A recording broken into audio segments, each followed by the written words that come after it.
Bismillahirrahmanirrahim. Assalamualaikum warahmatullahi wabarakatuh.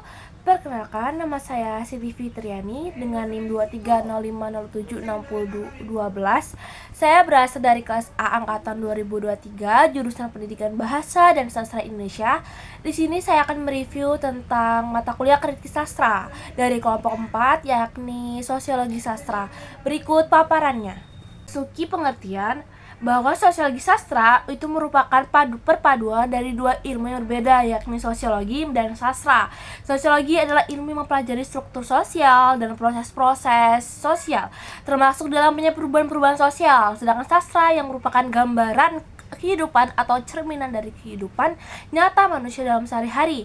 Adapun hubungan dari pengamatan yang sama antara sosiologi dan sastra, yaitu masyarakat, tidak berarti menjadi mudah menarik sebuah simpulan tentang definisi sosiologi dan sastra secara integral, yakni sosiologi dan sastra. Masuk dalam asumsi dasar kajian sosiologi sastra, karya sastra itu yang pertama sebagai cerminan masyarakat. Mengapa? Karena karya sastra mencerminkan kondisi sosial, budaya, politik, dan ekonomi pada masa penciptaannya. Dan karya sastra ini mencerminkan realiti sosial sekitarnya. Contohnya dari Laskar Pelangi oleh Andrea Hirata yang menggambarkan kehidupan masyarakat di Belitung dengan tantangan ekonomi dan pendidikan. Karya ini mencerminkan bahwa kondisi sosial dan budaya di Indonesia pada waktu penulisannya. Lalu yang kedua, pengaruh lingkungan sosial terhadap penulis, bahwa penulis dipengaruhi oleh kondisi politik dan ekonomi, budaya, dan keamanan di sekitarnya yang mempengaruhi proses kreatif dan hasil karya sastra tersebut. Contohnya perempuan berkalung Sorban oleh Abida El Khalik yang mencerminkan kondisi sosial dan perjuangan perempuan di Indonesia. Pengalaman penulis sebagai perempuan di masyarakat konservatif tercermin dalam tema-tema yang diangkatnya. Selanjutnya, sastra itu sebagai eksperimen moral.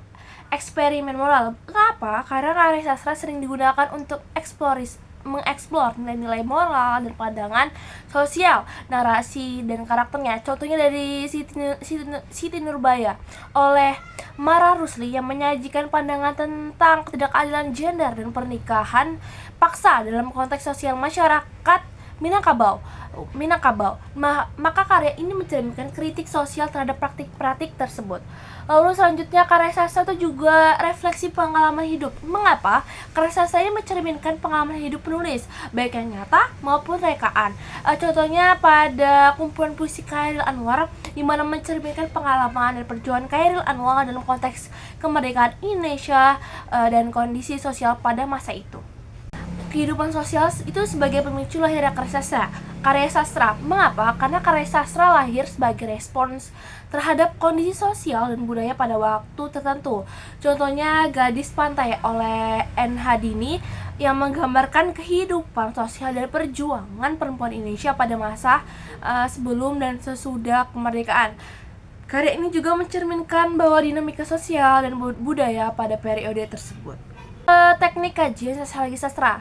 Karena sosiologi sastra itu tidak hanya memfokuskan penelitian sebagai teks benda budaya yang otonom, bahwa sumber-sumber di luar teks sastra itu pun merupakan bahan penting, seperti pengetahuan mengenai sejarah, situasi sosial dan politik, perkembangan media dan agama, itu termasuk struktur sosial juga, nilai-nilai dan norma-norma yang berlaku di masyarakat, proses reproduksi sastra, riwayat hidup, pengarang, dan lain-lain merupakan sumber yang sangat berharga.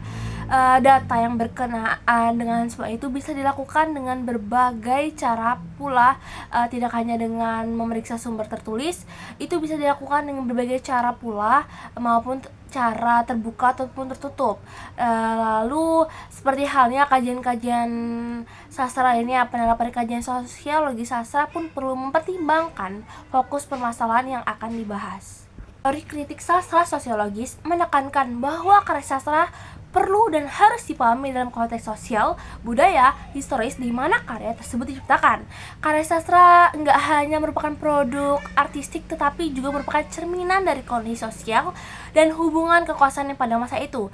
Selain itu, karya sastra juga merefleksikan kondisi sosial, tapi juga memiliki potensi untuk mempengaruhi pandangan sosial dan mendorong adanya perubahan sosial. Teori kritik sastra sosiologis mengakui bahwa karya sastra dapat berfungsi sebagai alat kritik sosial dan medium untuk merangsang perubahan dalam masyarakat. Teori kritik sastra sosiologis juga menawarkan kerangka kerja yang penting untuk memahami karya sastra sebagai produk dan cerminan dalam masyarakat, dan juga pendekatan yang memberikan wawasan bagaimana sastra itu berfungsi dalam konteks sosial, memperlihatkan hubungannya dengan sosial. Dengan demikian, teori ini memperluas pemahaman kita tentang adanya sastra tidak hanya sebagai karya, tetapi juga sebagai fenomena sosial yang aktif dan mempengaruhi. Sekian dari paparan review dari kelompok 4, yakni kritik sastra sosiologis. Jika ada kesalahan mohon dimaafkan.